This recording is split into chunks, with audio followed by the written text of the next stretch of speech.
Hello and welcome to the Auditing Antics podcast. So, today we're going to be talking about something that Michelle and I have both been experiencing with different audits, different specialties, different clients. And that really is the way that we tie in risk adjustment with fee for service reviews. And a lot of times I know for myself, I will get pushback and I'm being told, well, these aren't the same thing. But at a base level, what we have to think about is no, the data is not being used for the same purpose, but what is happening is the way that we're supporting it has to be the same. So, Michelle, I know that you've been experiencing this a lot as well, but just from the auditor's viewpoint, if you know that they are actively, separately submitting HCCs, meaning they're a part of an ACO or they have, interest in an insurance plan, things like that, does that change your mindset at all when you're working through the audit process? No, not at all. Either what's reported is supported or it's not. But I don't then change how I am looking at those diagnosis codes, what kind of supporting documentation is there for reporting those diagnosis codes. That does not change whatsoever for me. hmm And, one of the things that I find, I will get asked, to essentially skirt that line when it comes to the risk adjustment piece. But if we break this down and start first with a conversation about the parallels, we'll notice that even if we look to AMA and our newer definition, meeting as of 2021, they gave us a definition of what problems addressed now are. That is specifically stating that if you are reporting that as a part of that encounter, meaning on that fee for service claim, that that provider is attesting to the fact that they're personally managing, monitoring the conditions, or it's impacting the decisions that they're making, which again needs to be seen in documentation. And, Michelle, I know we've had conversations about when people want to be given credit for maybe a lab value that's blown into the progress note. Or I've had a lot of questions about why diagnoses cannot be used when they're housed in the note under the heading of past medical history. And, Mm-hmm. again, this is something where we have that relationship between the fee for service side, risk adjustment side, where either way, if we're looking to report that towards a level of service, for example, that has to be seen within documentation as a regular part of that particular encounter. Absolutely. And I'm just going to say it with the introduction of that acronym MEET. I hmm think some of that has been taken pretty loosely. What Yeah. that acronym stands for and those items that they've put in there for what is monitoring, what is evaluating. But when we combine that with the definition of problem addressed, you can see where just putting in a sign or symptom doesn't necessarily mean the provider has addressed this today in a meaningful way. When we're talking about reporting HCCs, it's not about checking a box. It's about reporting the true complexity of the patient that you have in front of you. And I think a lot of times it's just become checking a box and getting as many HCCs reported as you can. I don't know if that's the same way you feel about that, but it kind of makes me think of like this is a little off topic, but the purpose of an annual wellness visit. How many people just want to do the least amount of work possible to be hmm able to report an annual wellness visit, or they don't want to make their doctors go through all of these steps required to report an annual wellness visit. Well, the whole purpose of that is to get that comprehensive look at your patient's health and what can we do to keep them healthy in the future. Like there's a reason why this is a service. And Mhm. it's about the health of your patient, addressing current problems that they're having, making sure they're up to date on their preventive care, and anticipating issues in the future. So I kind of think of, I don't know if it's a good comparison or not, but these HCC codes are not just about checking a box. What did you actually do to meaningfully impact this condition on this date? And how did you address that condition? And just saying a lab value somewhere in the note, or simply putting a lab value in there without further saying, what was the purpose of that lab value? And how did you use that information today to properly address this condition? Mhm. Well, and it brings to mind an OIG report that I read earlier this year, and I keep thinking back to it as I have risk adjustment coming into the conversations this year. And one of the things that was interesting is they had a report written about the Medicare Advantage plans and how they were using health risk assessments to essentially beef up the conditions that they were reporting to the government. Now, where this became problematic, a couple of things. Some of the workflow, yes, was very different than we would see in an office, but some of them were having their own staff. So someone insured, like a nurse or someone insured by the insurance plan, an NPPA, whoever, they were sending them into the home of the patient. They were completing a health risk assessment, which, to your point, Michelle, that is one component of the annual wellness visit. But they were completing this HRA, and then they were reporting all of these conditions and getting them, as specific as possible and showing the patient as sick, as they could with the specificity of what they knew. Well, one of the things they called out, which I think is very telling, is the fact that they referenced that the patient was never followed up on. So they have this assessment that shows how sick they Mhm, are. Well, if that's the case, how come there was no follow up? There were no additional visits in the future related to that. There was no testing or monitoring in the future related to that. And they really called out, and I'm going to say it's a subjective area, right? Because we mhm. don't really have documentation and guidelines that we can go to that say, oh, you have to treat the patient every 3 months for these conditions or anything Yeah. like that. Though use subjective phrases similar to, following up with the patient to show that you're actively involved or at an interval that shows that you're actively involved. So they leave it wide open. But in this Mhm, particular report that they put out, they were saying, we don't have follow up. We don't think that you are truly monitoring the patient, following them, all of these things. And it was a pretty large finding for them financially. So when we apply that down to the office level and we think about what they're saying in that particular report, we still have these issues that are happening because, mhm, like you said, Michelle, with that acronym MEET, there's so many times that I'll work different projects, and it does depend on who it is that I'm working with, who my client is. But there's times where, from a risk adjustment perspective, they want to skirt that line and maybe have, their 12 diagnoses and just say stable next to all of them with mhm, no idea as to what's being done to keep that patient stable. What is the monitoring schedule? How is that being done? What is the mhm. treatment? Is there a Yeah. medication that they're taking? And another way that I see that in documentation, Stephanie, is where um, it will be documented in the HPI. And basically, all you have is a status. Well, the provider fails to bring that documentation full circle and show how they addressed that condition.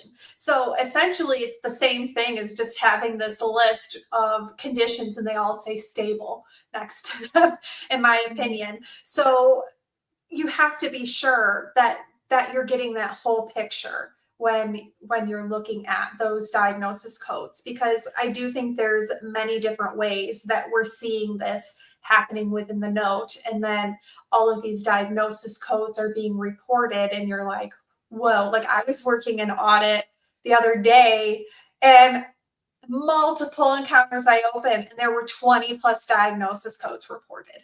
And I am like, what on earth? And so that's when I get my snipping tool out and I take a little snip of the list that they have submitted and I start going through documentation to look and see what did they actually do for this today.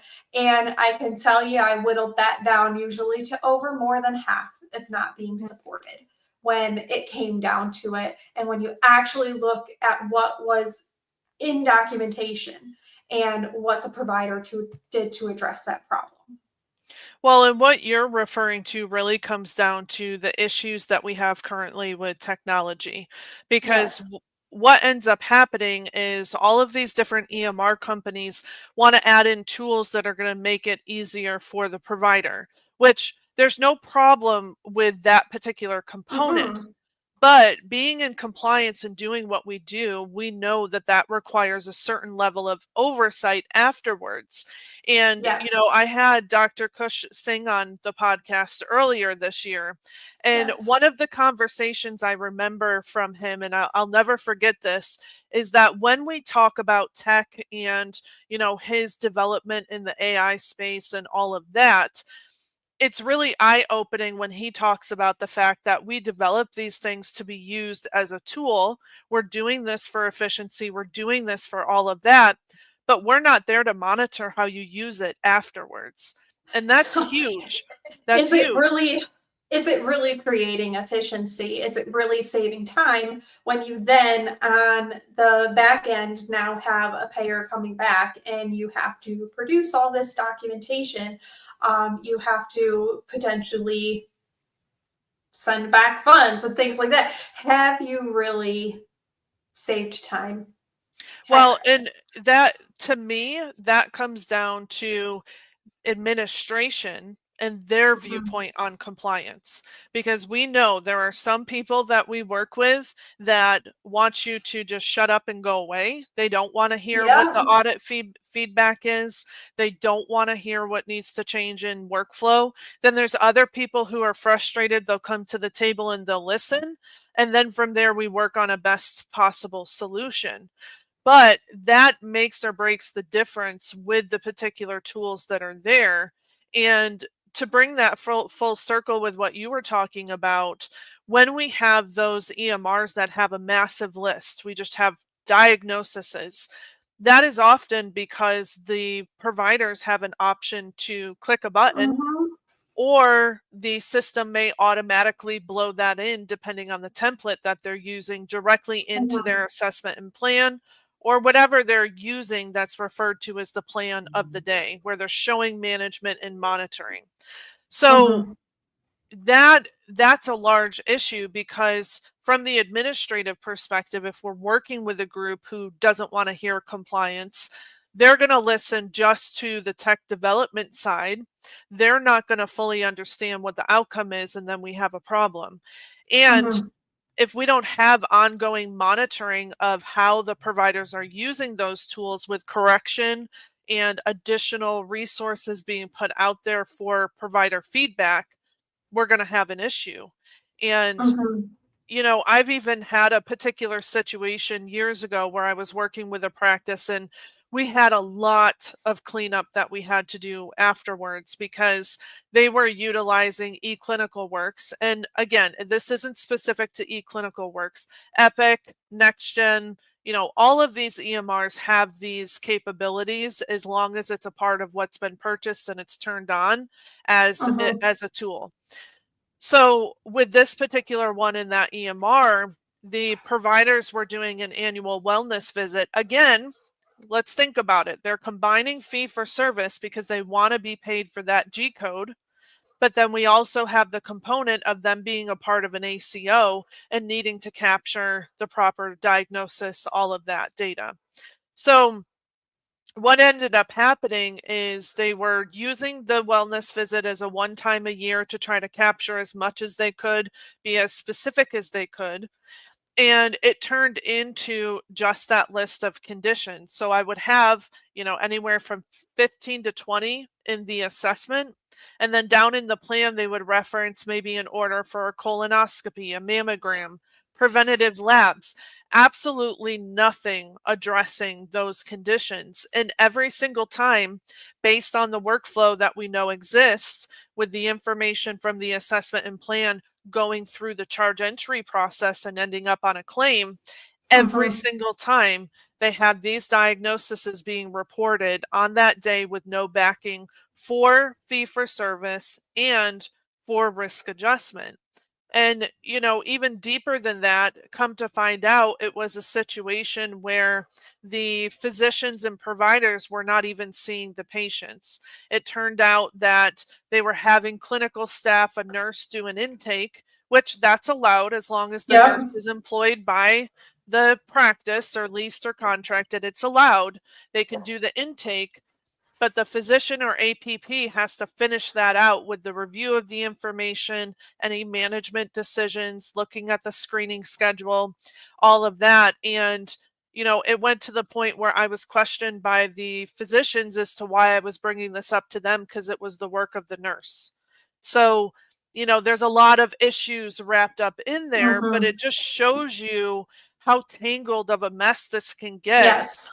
especially when people think that they're going to separate and treat risk adjustments separate from fee for service when collectively that's going out on the same claim form. Yeah, exactly. You can't.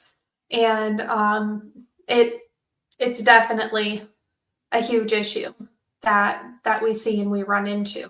Um, One thing, this is kind of changing the direction of the conversation, but one thing with HCCs, another huge problem that I see is reporting the diagnosis codes. The intent is to be to the highest level of specificity, but it's Mhm. the highest level of specificity supported by documentation. And I don't know about you, Stephanie, but here recently, I have seen, now I know this is happening on the coder side specifically, and I have been seeing where the coders have been taking something unspecified and just changing it to other specified. And it's like, I think you have a grave misunderstanding of the difference between an unspecified code and when other specified is supported.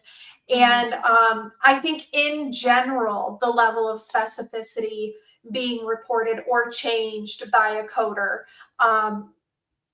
can be a big issue with these HCCs. What have you seen, and what are your thoughts on that particular problem? So this is a good question because I actually get asked just in general when it comes to coding, what is someone allowed to change when it comes Mhm. to CPT, ICD-10, all of it?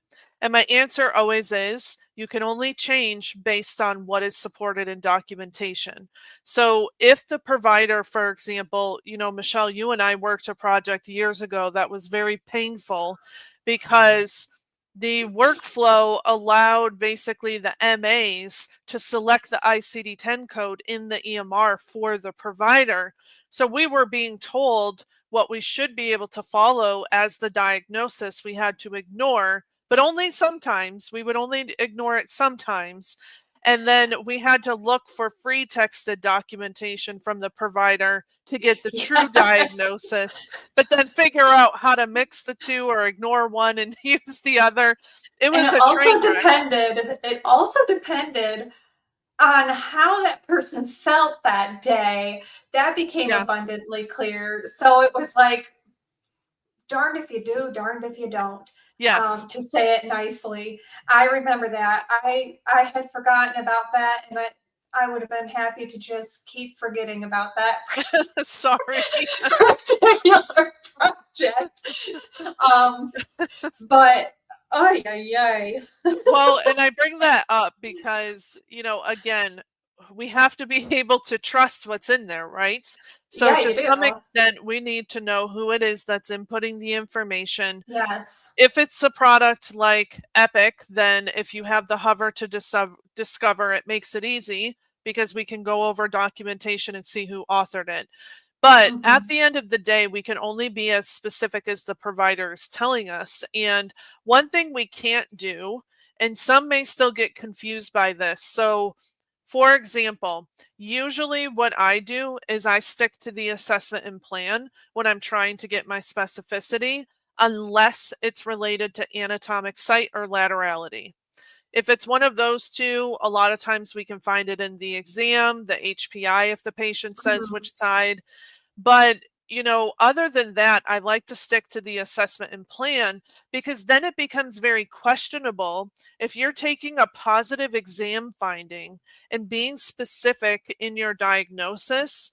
What exactly are you stating?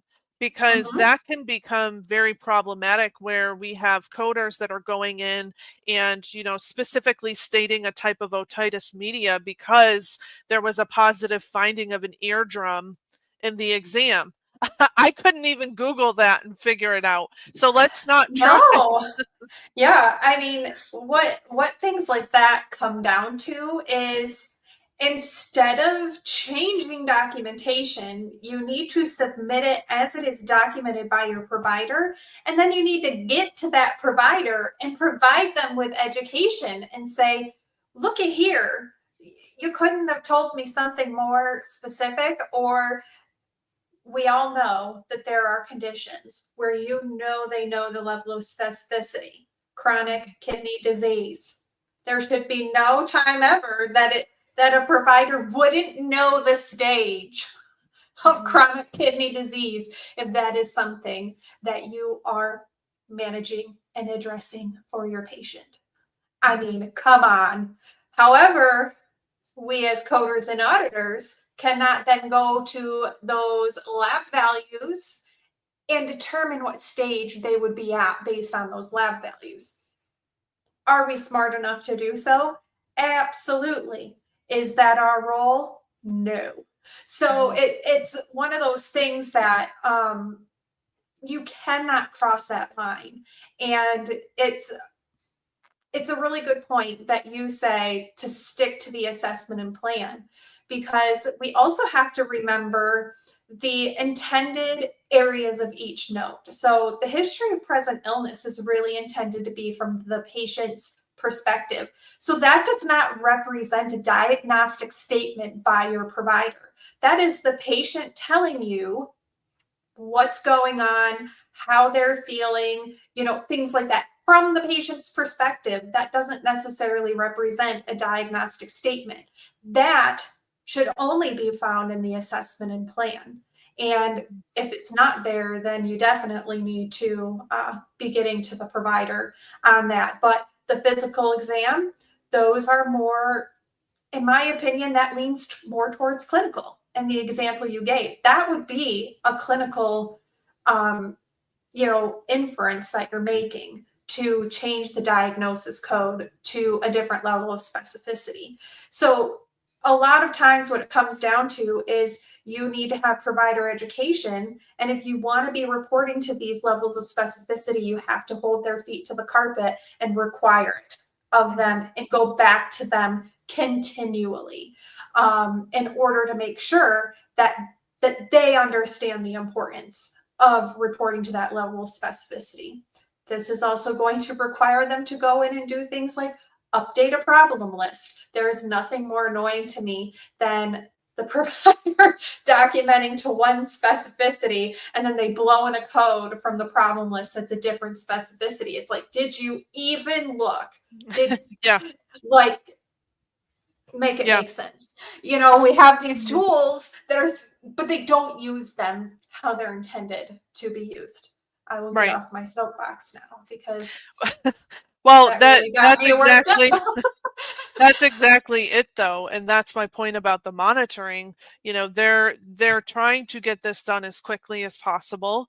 Again, they're focusing on clinical care. Where the annoying piece over here on this side, where we've got to have the information the way we need it, but that's not their main focus for the Mm-mm. majority of the practitioners that we work with. Now, when we think about going back to that acronym of MEET, another thing I want to point out there is, when I was saying that if when I work different projects, there will be different directives as far as how strict they want to be with risk assessment or risk adjustment, and correlating again if it's going out on a fee for service claim. And one of the things that's frustrating is if they do want to just count one area of meat. That is typically where we end up in a situation of just a diagnosis with a level of stability noted. So if we look at the way that that acronym's laid out and how it's typically used, a lot of people will argue, well, you only need one area. So if they say, 15 diagnoses and the word stable next to it, well, we can claim that that is the provider's assessment of that condition. But again, from a fee for service perspective, if this is going out with like a level 4 E&M, or even worse, sometimes we've got an AWV with a level 4 added on. In that context there, we're still deficient in this way that we can't fully see how it's a part of the encounter. So even Mhm. if you're following that acronym of MEET, it does become very important to have two areas to bring it full circle and truly understand how it's being used. And like you said, how it's a meaningful part of that encounter. Now, I have definitely worked projects before where I have not felt comfortable, where, for example, I don't like this scenario anyways, but it's not my place to say that it can't happen. But it really bothers me, for example, when hospital systems have vested financial interests in insurance plans. And many, many years ago, this was probably over 10 years ago, I was working with a particular hospital system, and their directives were, pull it off the medication list, pull it from all of these areas, Mhm. past family Com- or a problem list, an active Complete problem list. code capture. Yes. Yeah. And, Ugh. in that situation, it was also going on to fee for service because remember, a lot of our risk adjusted data ends up getting transmitted through that 1500 claim form.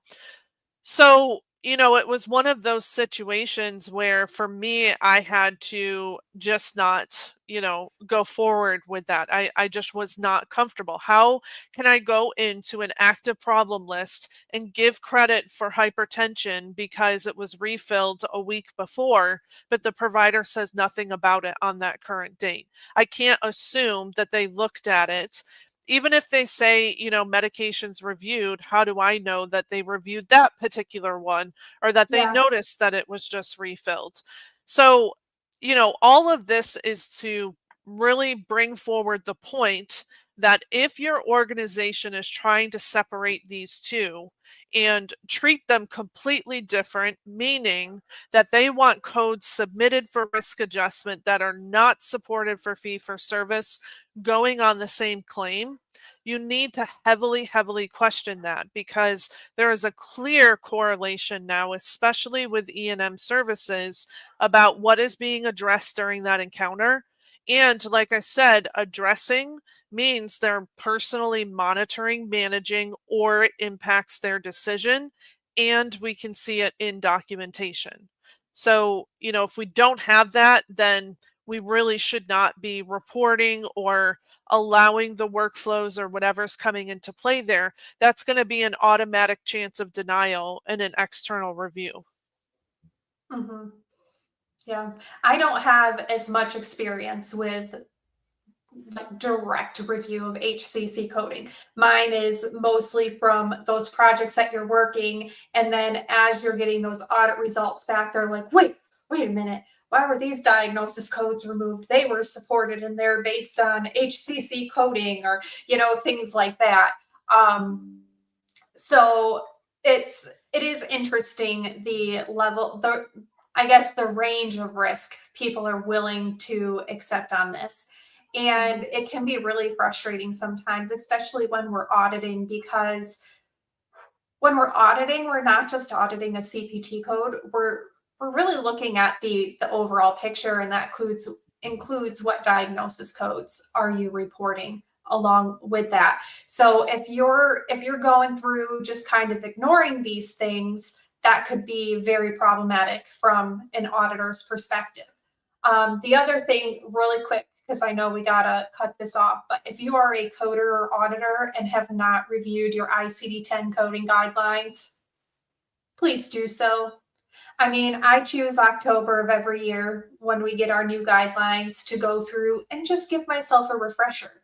But a lot of questions that we have related to diagnosis coding and doing it properly can be answered within these guidelines and by looking around your codes in the code book. So if that's not a practice that you're doing, if you are, we're all guilty of Googling, you know, condition, ICD-10 code, and going, what's there? You always have to trust but verify to make sure that you're capturing the full picture of that condition according to the guidelines.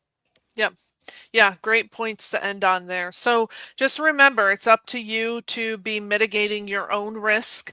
And, next week we're going to come back and talk more about the risk situation because that Mhm. could be difficult to navigate, whether you're a practice, an auditor, a coder, a provider. Really knowing how to make decisions and when to stand firm and when to, provide information and allow someone else to make that decision. All right. So thank you for joining us today, and we will see you all back next week.